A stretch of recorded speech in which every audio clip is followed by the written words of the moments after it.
Assalamualaikum warahmatullahi wabarakatuh. Selamat siang pemirsa, berjumpa lagi dengan saya Dewi Ayu Sriastuti dalam program acara Obrolan Kita. Obrolan asik, santai, dan inspiratif. Oke, tema hari ini yang akan kita bahas adalah tentang wirausahawan muda. Sukses di usia muda merupakan suatu pilihan. Belum banyak para pemuda yang mempunyai kesadaran untuk bekerja giat dalam berwirausaha di usia mudanya. Terlebih saat mereka sedang duduk dalam bangku kuliah. Mereka kebanyakan justru malah masih tenang dalam zona nyamannya.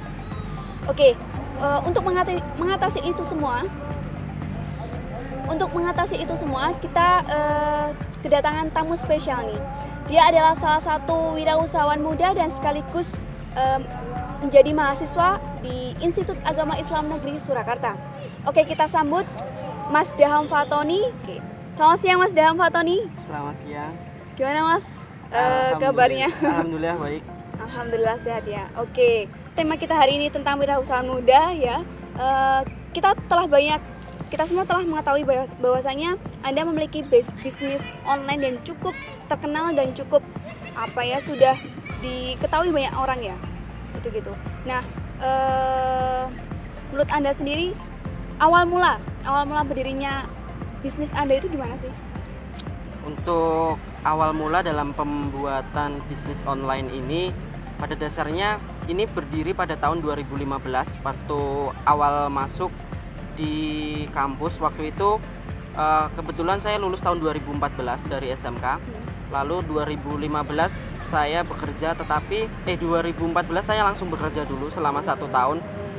2015 saya baru masuk untuk kuliah, tetapi karena kondisi ekonomi dari keluarga saya belum menyetujui untuk berkuliah, otomatis saya mencari jalan lain untuk dapat berkuliah.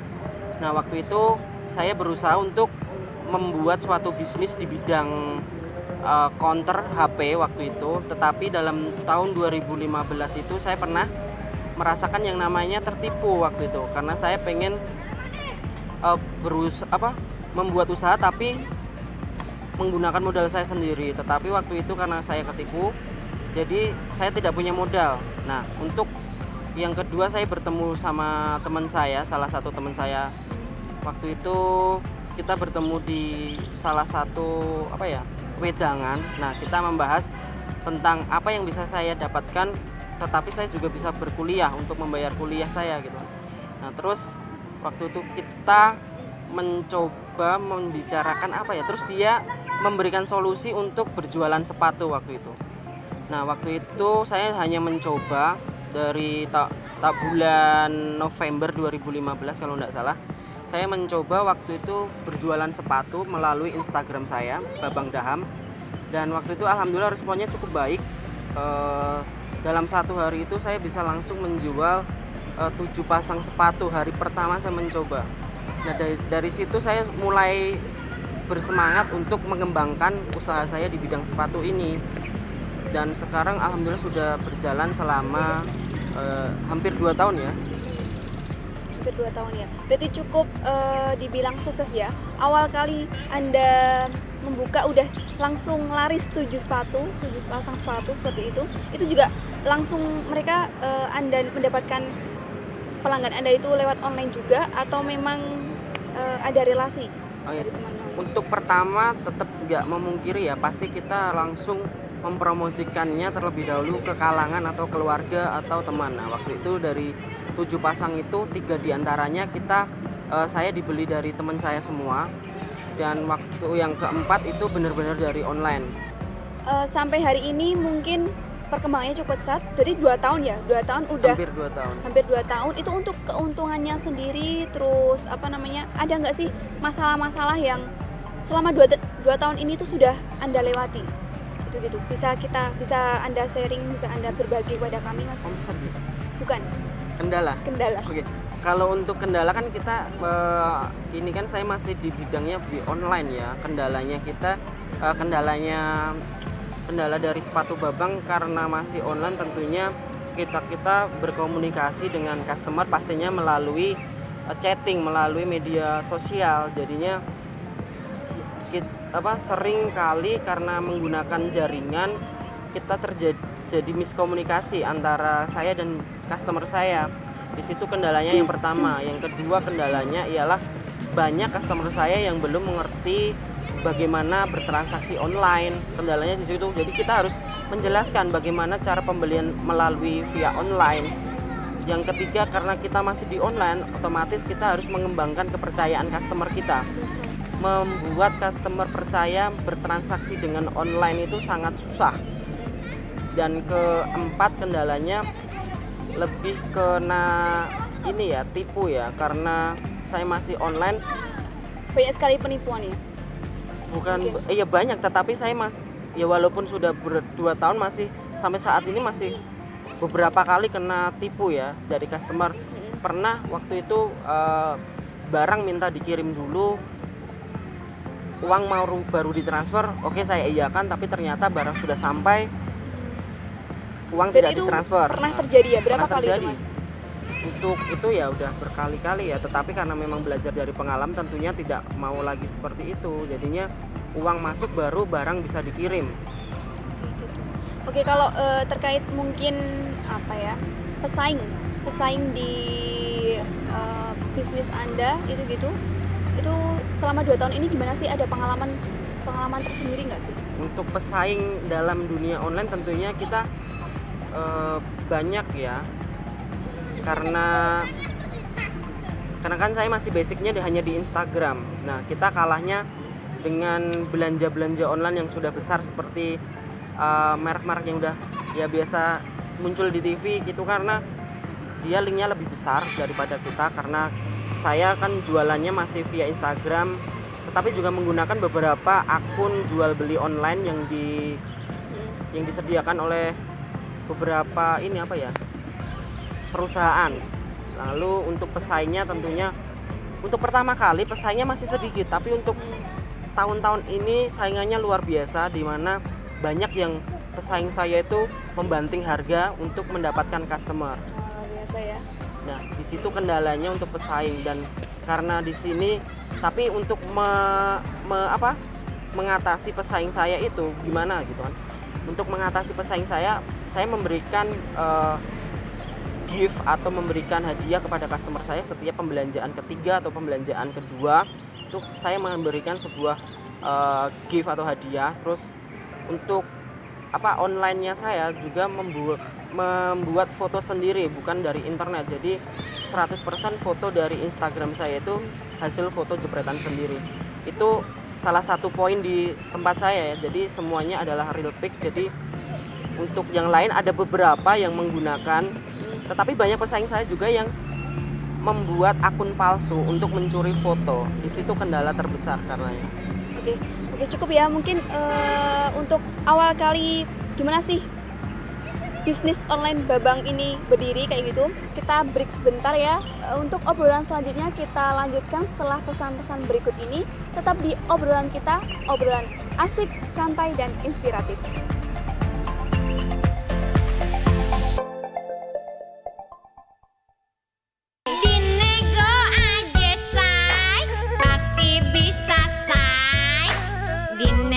Sampai Hokcai.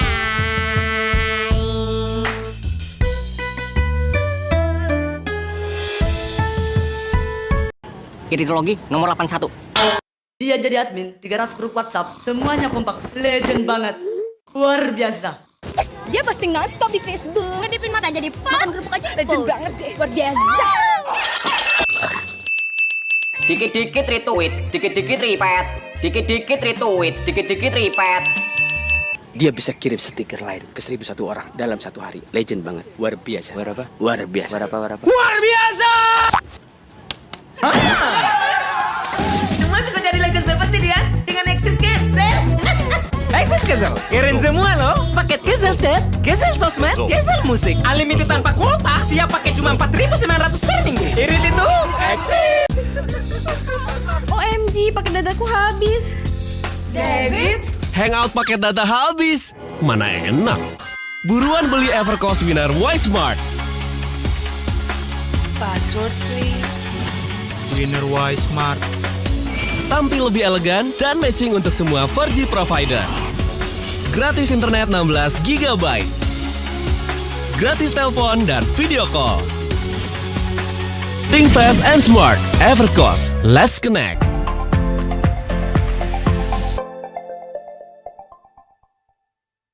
Kembali lagi dalam program acara obrolan kita, obrolan asik, santai, dan inspiratif.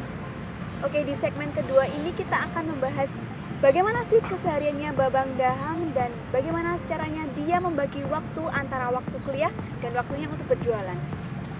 Oke, selamat siang Mas. Kita langsung aja ya, gimana sih cara membagi waktu antara waktu kuliah dengan waktu Anda untuk berjualan? Apalagi kalau banyak orderan nih. Membahas tentang pembagian waktu dalam kuliah dan berjualan ya. Tentunya untuk dalam membagi waktu ini kita harus tahu dulu nih tentang jadwal kuliahnya kita, tentang yang utama sih kalau untuk kuliah sih yang pertama tentang jadwal kuliahnya kita harus kita tahu dulu. Nanti setelah kita tahu baru kita menyesuaikan, saya menyesuaikan tentang jadwal kuliah saya untuk berjualannya. Karena kita kan kerjanya ini fleksibel ya untuk dagang online ini, jadi kita tidak terpaku oleh waktu kecuali kita mendapatkan customer yang ibaratnya nggak sabar nih pengen COD. Nah COD itu kayak on delivery, jadi kita ketemuan. Jadi nanti misalnya kita lagi overload nih untuk pesenannya kita, orderannya kita. Nah yang paling overload itu biasanya saat-saat kayak gini nih, pas kenaikan kelas. Nah, kenaikan kelas itu overload banget untuk COD-nya. Jadinya kita harus menyesuaikan. Yang pertama kita harus disiplin waktu ya kalau untuk mau usaha dan ini. Jadi benar-benar disiplin waktunya kita itu harus konsisten dan kita nggak boleh yang namanya males-malesan pas mau COD dan kuliah. Tapi emang kalau nggak kuat atau enggak niat berjualan, susah banget untuk yang namanya bisa kuliah dan bisa berusaha bisa dagang. Apalagi jadi pembagian waktu kan nanti kuliah, pagi kuliah biasanya kan kuliah selesai jam 12 paling, nanti saya baru ke pasar. Dari pasar itu nanti biasanya saya sesuaikan dulu nih untuk COD-nya. Misalnya kita harus carikan jam dan waktunya itu yang sejalur, misalnya jam 1 ke sini, jam kedua lewat sini, harusnya ke sini. Jadinya nanti kita nggak bolak-balik lah, lebih efektif di waktu dan bensin juga lebih efektif. Dan nanti kalau udah sore biasanya saya pulang.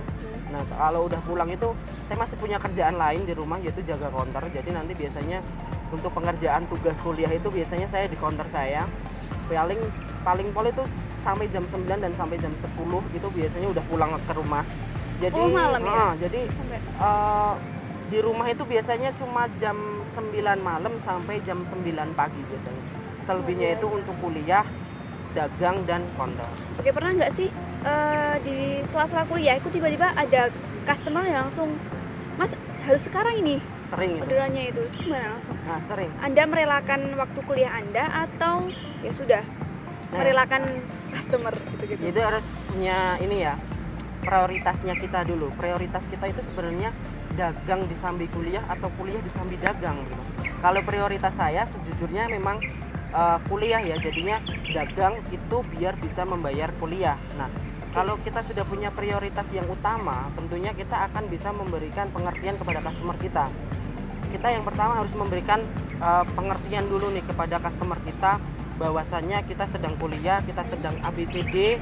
Nah jadinya nanti customer bisa kita lobby gimana kalau misalnya COD-nya di sini. Misalnya nanti dia nggak bisa nih, misalnya dia nggak mau kalau harusnya seperti jam segini, kalau nggak jam segini kita kasih pengertian. Oh ya udah, kalau nggak bisa ya nanti saya antar ke rumah. Biasanya dia mau kalau kita antar ke rumah, walaupun kita harus ibaratnya kerja 2 kali kalau kita ngantar ke rumah. Oke, kiat untuk selanjutnya ya apa sih kiat-kiat Anda membangun bisnis dan kuliah, dan apa sih motivasinya kok sampai dua-duanya itu bisa berjalan dengan seimbang gitu? Biasanya kan kalau mahasiswa ya, dia tuh kalau udah kuliah aja kadang itu dia malas, apalagi kalau Anda itu kesibukannya 2, ya bisnis ya berjualan tadi, dan yang kedua juga kuliah gitu. Kiat-kiatnya ya, kita harus punya motivasi sih sebenarnya. Kita harus punya tujuan yang pertama. Jadi tujuan utama saya untuk melakukan semua itu apa sih tujuannya? Karena pada awalnya untuk mendirikan usaha ini kan sebenarnya saya pengen membiayai kuliah saya itu dengan biaya sendiri. Pertamanya itu. Dan sekarang saya sudah diberikan ibaratnya diberikan Allah lah untuk dikasih itu. Nah, otomatis kita juga harus konsisten, bisa istiqomah dengan tujuan utama kita. Kalau kita tidak bisa konsisten dengan tujuan utama kita, pasti itu akan mocar-macet. Nah, ini belajar dari pengalaman teman-teman saya gitu. Banyak teman-teman saya yang rasanya ingin menjadi seperti diri saya, walaupun sebenarnya sebelum seperti ini, sebelum nama sepatu Babang lumayan lah ya bisa dibilang dikenal, tetapi saya pengen menggarisbawahi bahwasannya sepatu Babang lebih dikenal di luar Solo sebenarnya daripada di dalam kota Solo. Nah, untuk mencapai seperti ini, tujuan pertama kita harus kita tahu tujuan utama kita melakukan ini tuh apa. Tujuan utama saya kan bekerja ini bisa untuk membayar kuliah saya. Nah, kalau kita sudah diberikan seperti itu, tentunya kita harus bisa istiqomah. Nah, banyak teman-teman, sekali lagi banyak teman-teman saya yang ingin menjadi seperti itu dan ingin bergabung dengan sepatu Babang. Nah, tentunya saya fasilitasi untuk saya kasih link atau saya kasih sebuah grup untuk saya ajari berjualan, saya ajari bagaimana cara membaginya, bagaimana cara mencari customernya, menuju customernya. Tetapi banyak dari mereka yang hanya ingin hasilnya saja, hasil instannya aja ya. Tetapi mereka tidak mau yang namanya bersusah payah dulu gitu. Dan dari situ kan sebenarnya tidak bisa, semua harus berproses dulu. Dan mereka kebanyakan tidak memiliki tujuan utama, mereka itu tidak tahu. Mereka hanya bertujuan untuk mendapatkan uang. Tetapi kan saya sebenarnya tujuan utama saya adalah untuk bisa membayar bisa membayar kuliah saya dan bisa menghasilkan uang untuk diri saya sendiri. Dan alhamdulillah semenjak tanggal 24 Juni, saya ingat banget, tanggal 24 Juni 2014 saya sudah tidak meminta uang lagi kepada orang tua saya gitu. Berarti di sisi lain Anda juga sudah men-share atau membagi waktu Anda, maksudnya membagi apa ya tadi, ilmu-ilmu Anda ke teman-teman Anda sendiri seperti itu sampai dibuat grup WA ya? Iya, tentunya saya juga memberikan ilmunya kepada teman-teman saya, memberikan inspirasi kepada teman-teman saya untuk menjadi apa ya, biar kita itu menjadi mahasiswa yang mandiri, mahasiswa yang tidak hanya menjadi mahasiswa yang diem di kos gitu loh. Banyak mahasiswa yang hanya mengandalkan uang orang tua mungkin. Biasa. Ya, banyak gitu. Mungkin mayoritas ya itu. Mayoritas sekali. Tetapi ya banyak juga sih yang Mandiri juga. Mandiri. Tetapi kan enggak semua mahasiswa atau semua orang itu punya basic untuk berbisnis, punya basic untuk berjualan. Nah, di sini saya mau menekankan bahwa ketika kita ingin mandiri, tidak semua atau tidak mewajibkan lah untuk melakukan bisnis atau melakukan jual beli. Dan untuk menjadi mandiri itu sebenarnya banyak cara gitu. Misalnya kita berprestasi. Untuk prestasi saya sebenarnya biasa-biasa saja. Tetapi ketika orang mahasiswa itu tidak memiliki basic berjualan, tetapi mereka bisa pandai begitu. Misalnya dia bisa menjual ilmunya dengan mengikuti lomba-lomba begitu. Dulu saya sebenarnya juga seperti itu, mengikuti lomba-lomba sebelum melakukan penjual beli ini, dan lombanya tetapi tidak menggunakan ilmu sih, tetapi lebih menggunakan kreativitas ya, karena saya suka menulis sebenarnya. Oke, di segmen berikutnya kita nanti akan membahas motivasinya Babang, atau gimana sih Babang nanti bisa men-share ilmunya, terus motivasinya kepada pemirsa semua, agar pemirsa semua tahu dan lebih giat lagi, lebih semangat lagi dalam berkuliah, apalagi disambi dengan berbisnis begitu.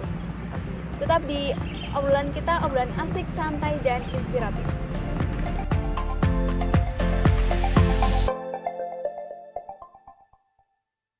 Iritologi nomor 54. Nunggu guru selfie dulu. Ganteng dikit cekrek, ganteng banyak cekrek. Ganteng banget. Cekrek upload.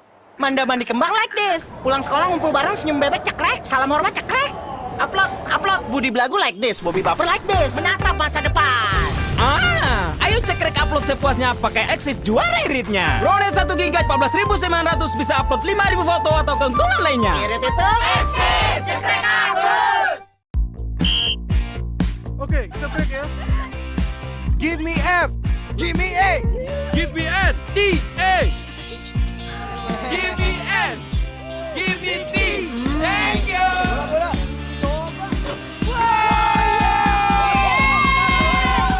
Makasih ya pantainya. Baru Fanta Orange yang rasanya enak banget.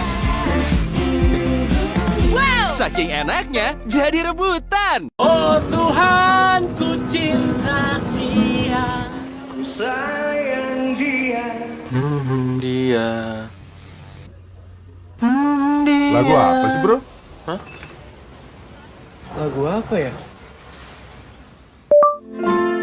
Oh Tuhan, ku cinta dia. Selalu tahu musik dengan Google. Dia, rindu dia, inginkan dia.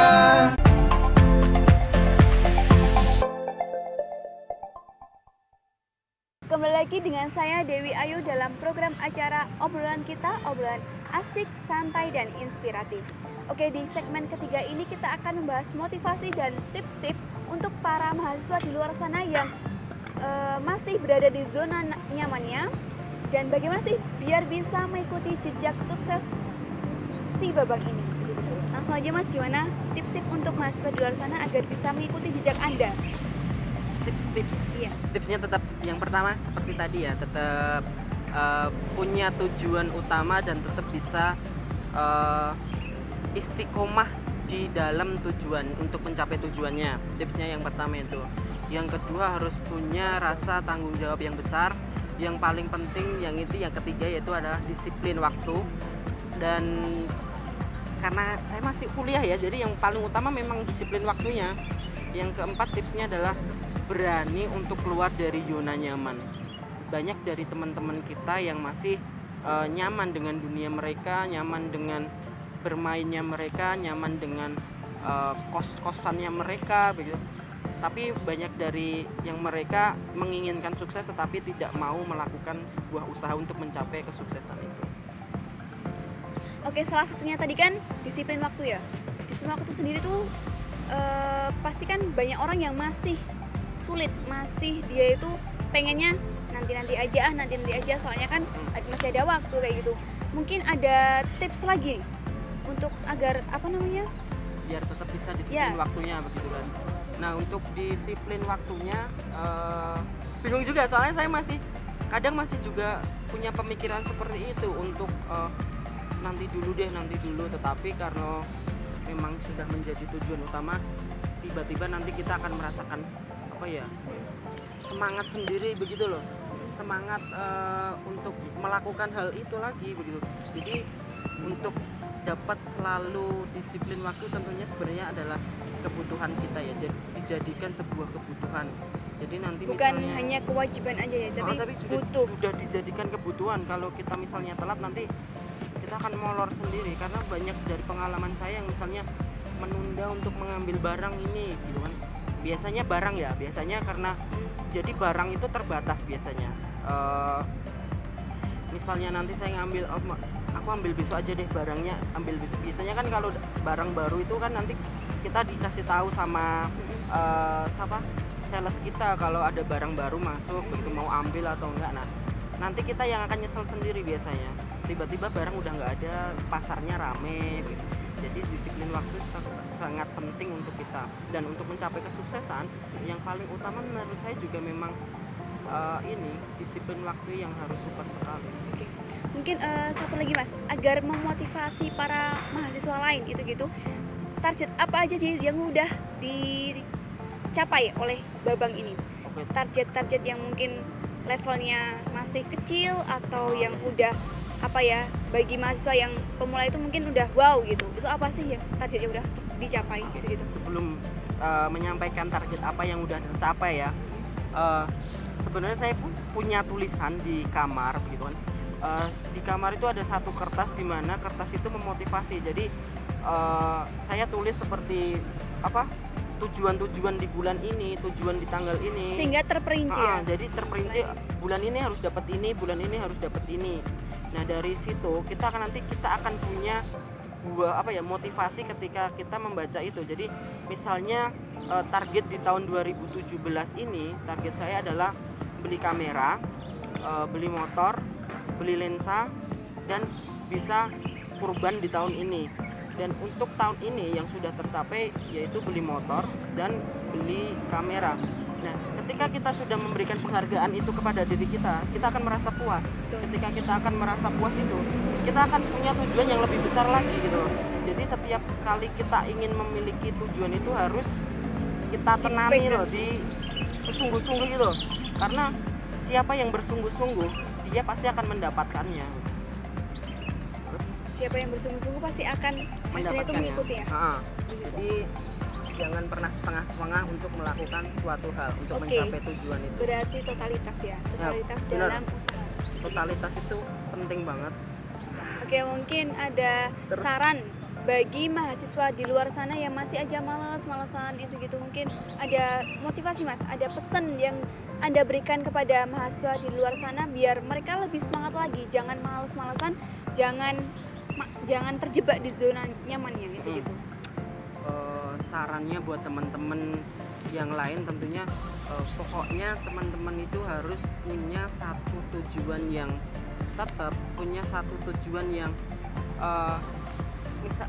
tujuan yang benar-benar bikin kita semangat gitu. Misalnya kalau saya ya, ini jujur saja tujuan utama keinginan saya adalah bisa umroh. Luar biasa. Oke. Pengen umroh, jadi tujuan bisa umroh itu membuat kita termotivasi untuk selalu bisa berusaha gitu. Kalau sebelum saya melakukan jual beli online ini kan tujuan saya adalah bagaimana saya bisa membayar kuliah saya dengan bekerja sendiri. Nah, ketika itu sudah saya tanamkan di diri saya sendiri, itu kita akan mempunyai suatu kebutuhan bahwa kita harus melakukan ini untuk mencapai kebutuhan itu. Dan ketika itu sudah menjadi kebutuhan, apapun akan kita lakukan untuk mencapai kebutuhan kita itu. Nah, yang sekarang yang membuat saya termotivasi ialah bagaimana caranya saya nanti bisa umroh. Jadi kita akan mempunyai tujuan punya semangat, punya fighting Semangat yang ya. lebih Punya tinggi lagi ya. Semangat biar kita bisa mencapai tujuan itu. Jadi pesannya yaitu, jadi punyailah tujuan utama kita, buatlah tujuannya itu, dan jadikanlah tujuan itu sebagai kebutuhan kita agar kita punya semangat untuk melakukan hal-hal yang bisa mencapai ketujuan itu untuk memenuhi kebutuhan. Terima kasih Babang Dam atas waktunya, atas kehadirannya, serta ilmu-ilmu yang udah di-share, udah dibagikan kepada para pemirsa dan mahasiswa di luar sana. Semoga bisa bermanfaat dan bisa menginspirasi mahasiswa di luar sana. Oke, pemirsa, poin yang bisa kita ambil dari acara ini adalah buatlah tujuan atau impian setinggi mungkin hingga dalam prosesnya kamu bersungguh-sungguh, totalitas maupun maksimal dalam menggapainya. Oke pemirsa, saya Dewi Ayu Sriasuti pamit undur diri. Jangan lupa saksikan terus program acara obrolan kita, obrolan asik, santai, dan inspiratif. Sampai jumpa di episode berikutnya. Wassalamualaikum warahmatullahi wabarakatuh.